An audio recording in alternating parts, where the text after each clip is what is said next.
마음에 나온 사랑하는 성도님들에게 하나님의 기쁨이, 하나님의 평강이 가득하기를 바랍니다. 현대인들의 특징 중에 하나가 뭘까요? 빠른 것을 추구한다는 거죠. 현대인들은 굉장히 빠른 것을 좋아합니다. 요즘 스마트폰도 빠르기 경쟁이에요.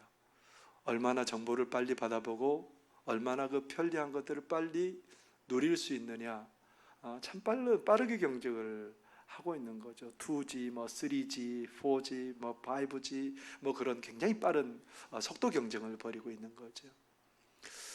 속도 경쟁하면 빼놓을 수 없는 게 우리가 이용하는 운송수단, 교통편이죠. 옛날에 우리 가장 느리게 다녔던 열차가 있었죠. 그게 뭐냐면 통일호는 가는 곳마다 닿습니다. 속력도 못 내요.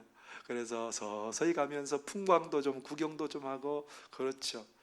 통일호보다 좀 빠른 게 무궁화죠. 무궁화호는 좀 더 빠르고요. 그 다음에 새마을호가 좀 더 빠르죠. 그런데 요즘은 초고속 열차가 나왔더라고요. 타보셨죠?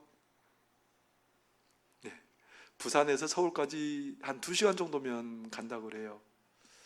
아침에 일찍 출발해서 일을 다 보고 늦게 여유롭게 그렇게 저녁에 차를 타고 내려가도 충분할 만큼 요즘 굉장히 빨라졌습니다.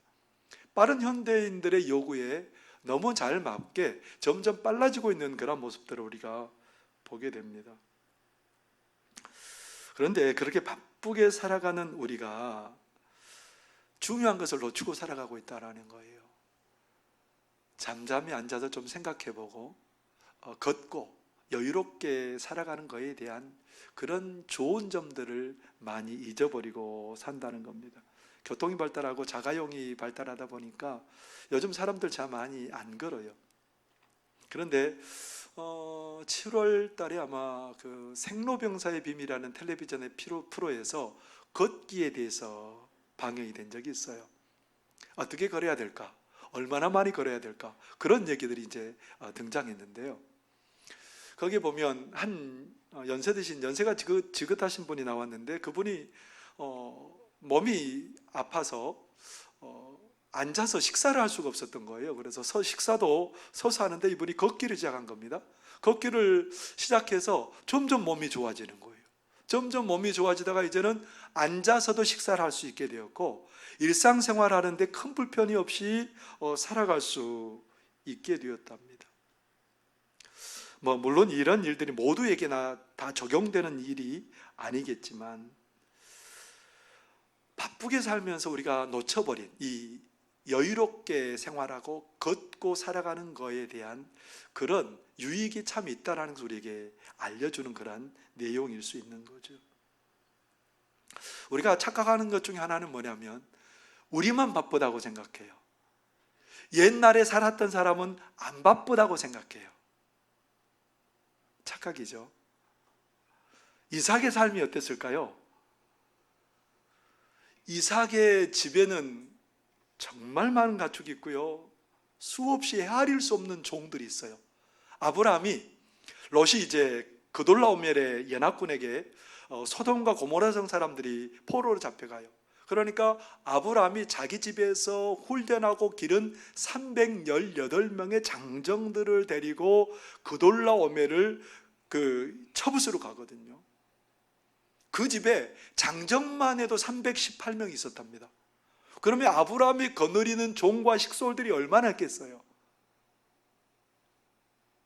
헤아릴 수 없는 거예요. 그런데 아브라함이 지금 나이가 어떻게 되냐면 140이 되었어요. 140이 되었으면 이삭은 몇 세냐면 40세가 되었어요. 그런데 그보다 더 아픈 일은 3년 전에 그의 어머니가 세상을 떠났습니다. 이삭이 얼마나 바쁜지 몰라요. 이삭의 성품을 보면 이삭이 참 얼마나 좋은 성품을 갖고 있는지, 그 좋은 성품 중에 하나가 뭐냐면 그가 참 성실한 사람이라는 거예요. 어떻게 보면 이삭이 일평생 그렇게 평탄한 삶을 살았던 이유 중에 하나는 그가 굉장히 성실한 사람으로 살았기 때문에 평탄하게 살았다는 겁니다. 오늘 그런 아브라함이 얼마나 바쁘겠어요. 그 많은 종들을 건사해야 되고 그 많은 가축들을 돌봐야 되는데, 근데 결정적으로 지금 누가 없냐면 엘리에셀이 없어요. 집안의 모든 것들을 다 아버지 대신 도맡아 해줄 수 있는 엘리에셀이 자기 아내를 구하기 위해서 멀리 여행을 떠나 있다라는 거예요.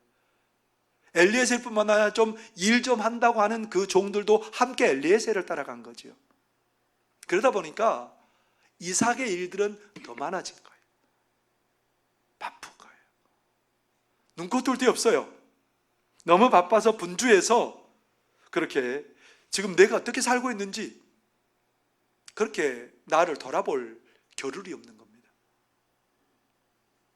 나를 못 돌아보니까 하나님이 나에게 어떤 은혜를 베푸셨는지, 하나님이 나에게 어떻게 역사하고 계시는지 모르고 지금 지나가고 있는 거예요.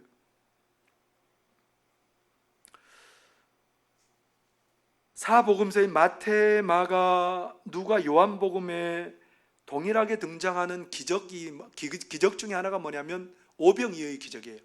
보리떡 5개와 물고기 2마리로 5,000명, 장정만 해도 5,000명을 먹인 그 기적이에요. 그 기적이 사복음서에 동일하게 똑같이 기록되어 있습니다. 굉장히 중요한 기적이라는 거예요. 근데 그 기적만 나타나는 게 아니라 우리 예수님이 가는 곳마다 병자들이 일어나고요, 예수님이 가는 곳마다 악한 귀신들이 쫓겨나고요, 예수님이 가는 곳마다 사람들이 얼마나 많이 모여드는지 저녁에도 눈코 뜰 새 없어요. 동이 트오는 시간부터 사람들이 모여서 예수님을 기다리는 거예요. 예수님이 어디로 가는지 일거수일투족에 관심이 있고요. 그러다 보니까 제자들은 덩달아 그 예수님 따라다니고 따라오는 사람들 막고 그렇게 하느라고 제자들은 눈코 뜰 새 없어요. 너무너무 바빠요. 그러니까 생각해 볼 겨를이 없는 거예요. 예수님께서 왜 오병이어의 기적을 일으켰지? 그게 뭘 의미하는지 전혀 생각하지 못하고 그냥 그렇게 그런 일이 일어났나 보다, 이런 일들이 일어났나 보다, 그냥 너무너무 분주해서 그런 것들을 생각할 겨를이 없어요.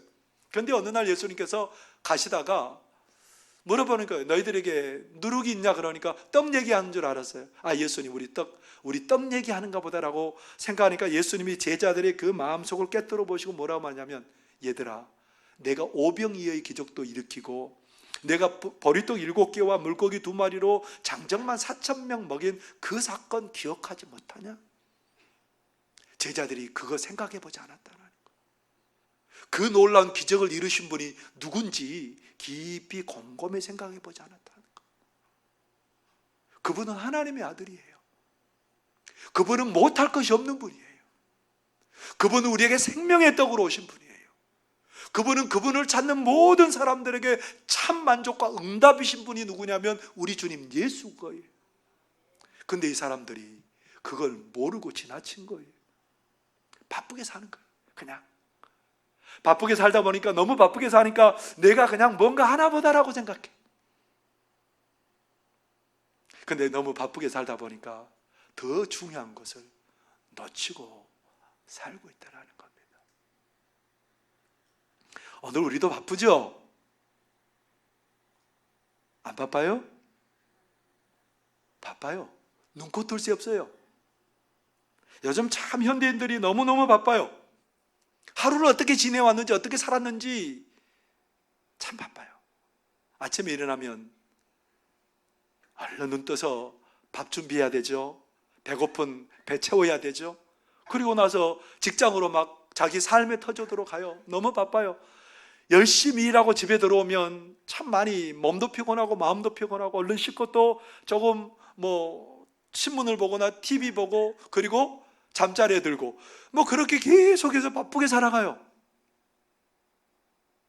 우리 현대인들의 삶입니다. 그냥 바쁘다는 말이 입에 습관처럼 배어 있죠. 우리 성도님들이 자꾸 저에게 하는 말이 뭔 줄 아세요? 목사님 바쁘시대요.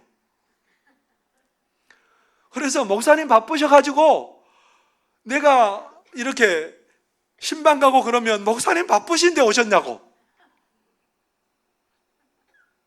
제가 바쁜 줄 어떻게 아셨어요? 목사도 바쁘대요. 아닌 게 아니라 바빠요. 가만히 생각해 보면 눈 뜨고 나면 뭐 해야 돼요? 우리 교우들 때로는 돌아보고 말씀 준비하다 보면 하루가 부족하고, 목사도 바빠요. 바쁠 것 없이 보이는 목사도 바쁘대요. 그러면 우리 성도님들은 얼마나 바쁘겠어요? 바쁘게 살다 보면 내 삶이 자꾸 메말라가요. 자꾸 은혜가 증발해버려요.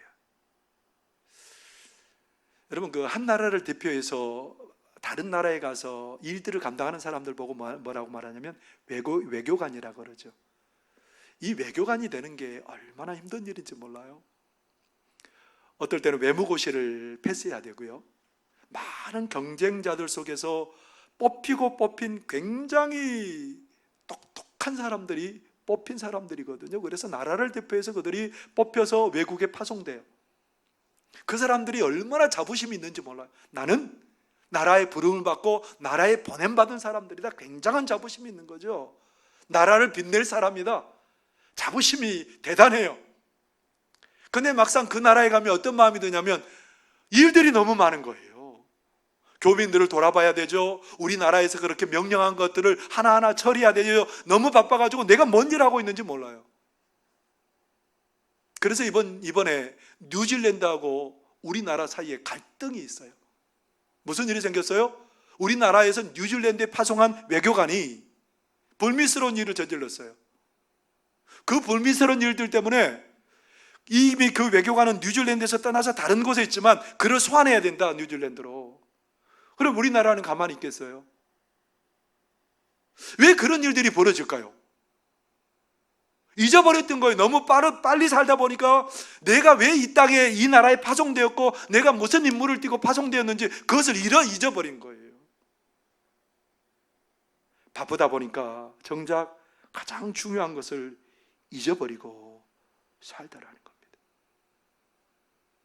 우리 그리스도인들도 요즘 똑같아요. 너무 바빠요. 너무 바빠서 하나님을 묵상하고 하나님 앞에 서서 자기를 돌아보는 시간들이 정말 정작 점점 없어지고 있는 거예요. 그런데 오늘 하나님의 말씀은 바쁜 일상 중에 더 우선해야 할 일들이 있다는 거예요. 바쁜 일보다 더 귀한 일이 있다는 겁니다. 오늘 이삭은 충성스러운 종 엘리에셀이 자신의 신부감을 데리고 가기 위해서 하란으로 갔습니다. 이삭은 기도하고 있는 거예요. 그 성실한 사람이 이삭은 기도해요. 근데 오늘 그 바쁜 이삭이 저녁 무렵에 뭐 하고 있냐면 들에 나와서 기도했다. 묵상했다. 여러분, 오늘 말씀해 보면 그렇게 이삭의 모습을 우리에게 그려주고 있어요. 63절에 보면 이삭이 저물 때 들에 나가 묵상하다가 눈을 들어보매 낙타들이 오는지라. 저물 때에, 그 가장 바쁜 때 짐승에 밥도 주고 짐승 돌아봐야 되고 뭔가 단도리하고 마무리를 해야 되는 그 바쁜 시간에 이삭이 나와서 뭐 하고 있어요? 묵상하고 있다라는. 여기 묵상하다라는 말은 우리가 우리 성경에는 구약에 뭐 여러 가지 단어들이 자꾸 묵상하다라고 이렇게 번역이 됐는데 여기에 묵상하다라는 말은 그냥 구약 성경에 단 한 번 나오는 단어예요. 구약 성경을 다른 나라 말로 번역한 성경들에 보면 이 묵상하다라는 말을 어떻게 번역하고 있냐면 명상하다라는 말로도 번역해요. 또 이 다른 번역에는 어떻게 번역하냐면 이 묵상하다라는 말을 기도하다라는 말로 번역해요. 근데 우리가 문법적으로 보면 여기에서 묵상하다는 말 앞에 전치사가 달려 있어요. 그 전치사가 뭘 의미하냐면 묵상하기 위하여. 이삭이 저녁 무렵에 들에 나온 이유가 뭐라고요? 바쁜 삶을 뒤로하고 묵상하기 위하여, 명상하기 위하여, 기도하기 위하여 들에 나왔다는 거예요. 집에서도 아니에요. 아무것도 없는 그 들에 나와서 묵상하고 기도하고 명상하고 있는 거예요.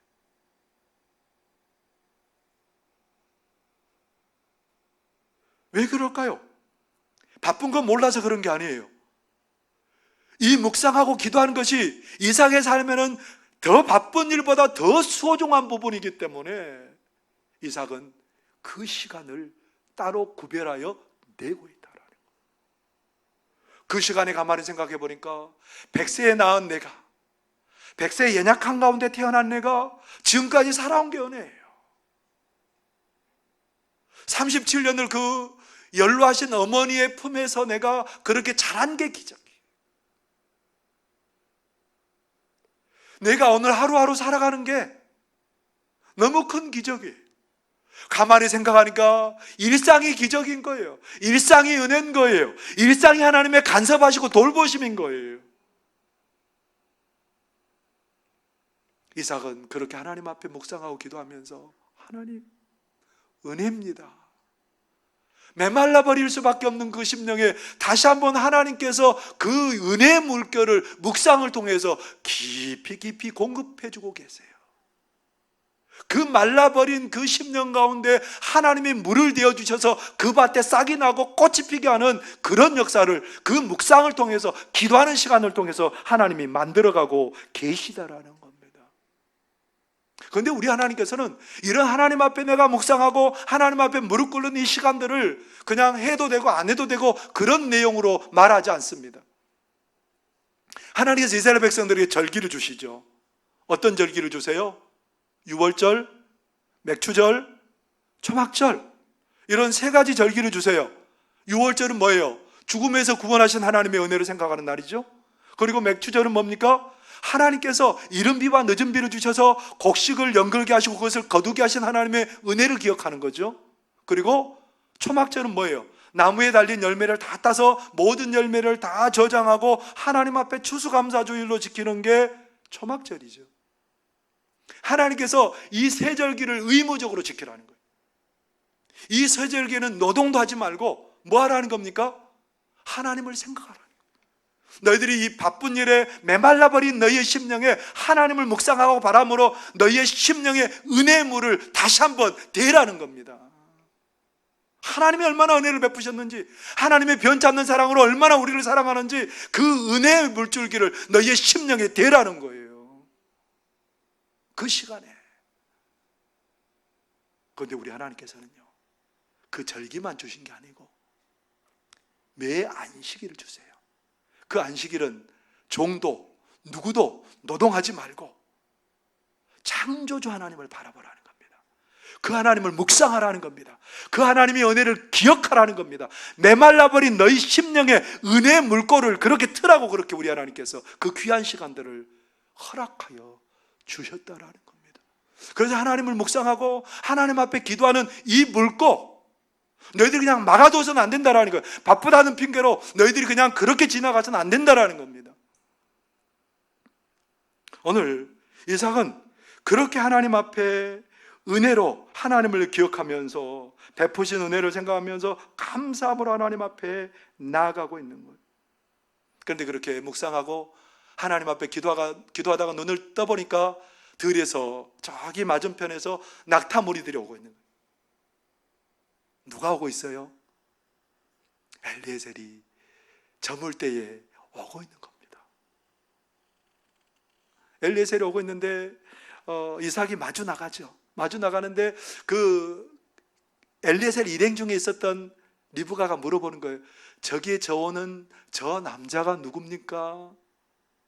내 종, 나의 주인. 종이 그렇게 말해요. 내 주인 이삭입니다. 그러니까 리브가가 얼른 낙타에서 내려서 너울을 이렇게 가리고 이삭과 마주대하게 됩니다. 그때 엘리에셀이 뭘 얘기하냐면, 주인님, 제가 사실은 여행길에 이런 일을 경험했습니다. 내가 하나님 앞에 기도했는데 그 기도한 대로 이 처녀를 만나게 됐고요. 이 처녀가 하루도 머물지 않고 이렇게 결단하고 여기까지 왔습니다. 이삭이 얼마나 마음이 뭉클한지 몰라요. 하나님께서 역사하신 그 얘기를 들으니까 마음이 뭉클하고, 이삭이 리브가를 보는 눈이 다른 거예요. 누가 역사하심을 알기 때문에 그래요. 하나님이 이 모든 여정 가운데 하나님이 리브가와 나의 삶 가운데 역사하신 것을 아니까 그 여인을 바라보는 이삭의 마음이 다른 거예요. 마침 아담이 하와를 바라보는 것처럼 당신은 내 뼈 중에 뼈요 내 살 중에 살입니다. 그런 고백이 있는 거예요. 그냥 묵상하지 않고 그냥 종의 얘기를 들었으면 그랬어.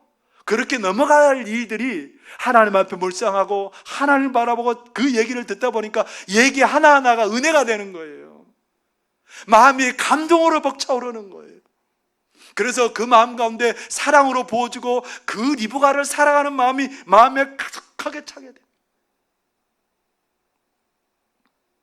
3년 전에 그 어머니 때문에 어머니를 잃고 너무너무 낙심한 이 이삭이 그 하나님의 선하심, 하나님의 리브가를 통해서 부어주신 그 사랑 은혜 때문에 넉넉히 그 엄마의 이런 슬픔을 다 덮고도 남는 그런 역사가 일어났다라고 성경은 기록하고 있습니다. 하나님께서 묵상하는 사람에게 하나님의 담없는 사랑을 보여주실 줄 믿습니다. 묵상하고 하나님 앞에 나가는 그 사람에게 모든 슬픔과 근심과 걱정을 잊어버리고 위로로 하나님께서 채워주시는 그러한 은혜와 복을 우리에게 베풀어 주실 줄 여러분들 믿으시기를 바랍니다. 하나님 묵상하고 하나님을 바라보고 기도하는 그들에게 하나님은 이러한 놀라운 은혜로 여전히 오늘도 역사하시는 분이에요. 그런데 더 귀한 것은 하나님을 향해서 묵상하고 우리가 기도하는 것은 고난의 때에도 우리에게 유익을 준다라는 거예요. 하박국 선지자가 하나님께 참 서운했어요. 하나님, 이 땅, 하나님이 다스린 이 땅 가운데 이렇게 부조리한 일이 일어나도 되겠습니까? 그렇게 악한 백성들이 선한 사람들을 탄압하고 그렇게 억압하는 일들이 이 땅 가운데 있는데 왜 하나님 그냥 보고만 계십니까? 그러니까 하나님께서 야 하박국, 내가 바벨론을 통해서 이 땅의 불의한 자들을, 이 땅을 심판할 거야. 그러니까 더 날뛰입니다. 하나님, 안 됩니다. 바벨론 사람들은 더 악한 사람들인데 그 더 악한 사람들을 통해서 심판하시겠다고요? 안 됩니다, 하나님. 근데 하나님께서 말씀하세요. 아니다. 내가 그들을 잠깐 도구로 사용하고 그 바벨론도 내가 무너뜨리고 나중에 이 백성들을 회개하고 회복시켜서 이 땅으로 다시 돌아오게 할 것이다. 왜 하박국이 이런 음성을 들을 수 있는 거예요? 하나님을 깊이 묵상하고 하나님 앞에 기도하면서 하나님 앞에 나갔을 때 하나님께서 그의 답답한 마음을 풀어주신 줄 믿으시기를 바랍니다. 답답한 마음 가지고 하나님 앞에 나갔더니 그의 마음이 노래하게 돼요. 그의 마음이 하나님을 향해서 찬양하게 돼요. 어떻게 노래하고 찬양해요? 하박국 3장 17절에서 19절까지 이렇게 그는 노래하고 있습니다. 비록 무화과 나무가 무성하지 못하며 포도나무에 열매가 없으며 감람나무에 소출이 없으며 밭에 먹을 것이 없으며 우리의 양이 없으며 외양간에 소가 없을지라도 나는 여호와로 말미암아 즐거워하며 나의 구원의 하나님으로 말미암아 기뻐하리로다. 주 여호와는 나의 힘이시라. 나의 발을 사슴과 같게 하사 나를 나의 높은 곳으로 다니게 하시리로다. 그 답답한 심령이 하나님의 은혜의 물결로 춤추고 그 은혜의 물결로 소망 가운데 가득하게 넘치게 되는 그런 복을 하박국이 경험하게 되었다는 겁니다. 바빠서 답답합니까? 일이 안 풀려서 답답합니까? 그럴 때 우리 하나님 앞에 무릎 꿇고 묵상하고 기도의 자리로 나아가실 수 있기를 바랍니다. 이 심령에 하나님께서 은혜의 물꼬를 터주실 줄 믿습니다. 그 심령으로 춤추게 하실 줄 믿습니다. 이게 은혜예요. 하나님께서는 이런 자리를 만들어 놓고 계세요. 뉴욕주에 있는 로체스터시에 한 남자가 살고 있었습니다. 그 남자가 먼 여행길에서 이제 돌아와서 기차역에서 내려서 자기 집을 향하고 있는데 이 시에 보면 시를 가로지르는 강이 있어요. 그 강 언덕에 사람들이 그냥 서서 막 이렇게 몇십 명의 사람들이 서서 웅성거리고 있는 거예요. 무슨 일인지 가서 보려고 갔는데 한 아이가 물에 빠져서 허우적거리고 있는데 사람들이 막 안타까워서 이를 어찌하면서 막 당황해하고 있는데 이 신사가 옷을 벗고 가방을 내버려 두고 물에 뛰어들었습니다. 물에 뛰어들어서 막 사력을 다해서 그 아이를 건져내었어요. 사력을 다해서 건져내고 그 아이를 이제 둘 다 기진맥진해진 거죠. 그 아이도 이제 뭐 몰골이 뭐 말이 아니죠. 나중에 그 아이의 얼굴을 좀 보려고 이렇게 머리를 뒤로 넘기는데 그 아이가 누구냐면 자기 아들이에요. 자기 아들이 물에 빠진 거예요.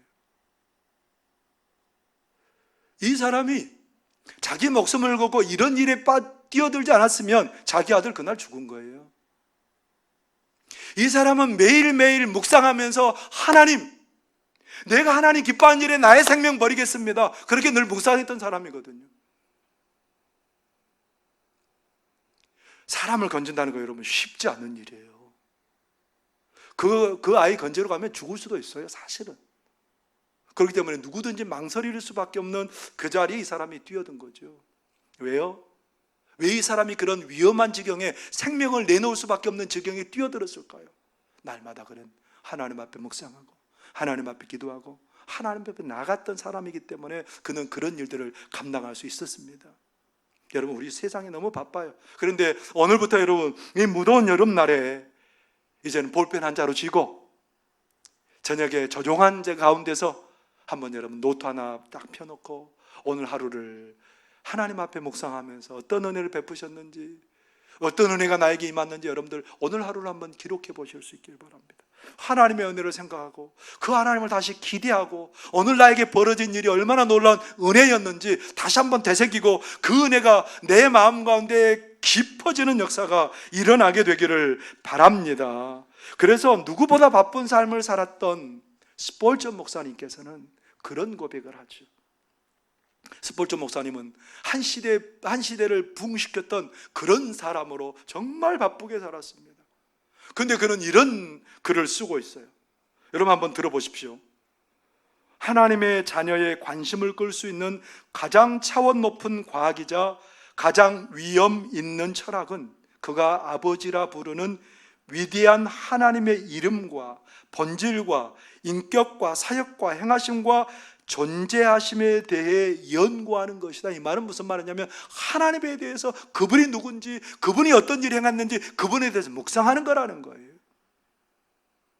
그러면서 그는 그런 고백합니다. 우리가 이 하나님을 깊이 묵상하면서 넘치도록 마음을 고양시키는 것이 있다. 하나님을 깊이 묵상하면 넘치도록 우리의 마음을 솟아오르게 하는 게 있다라는 거예요. 그게 뭐였을까요?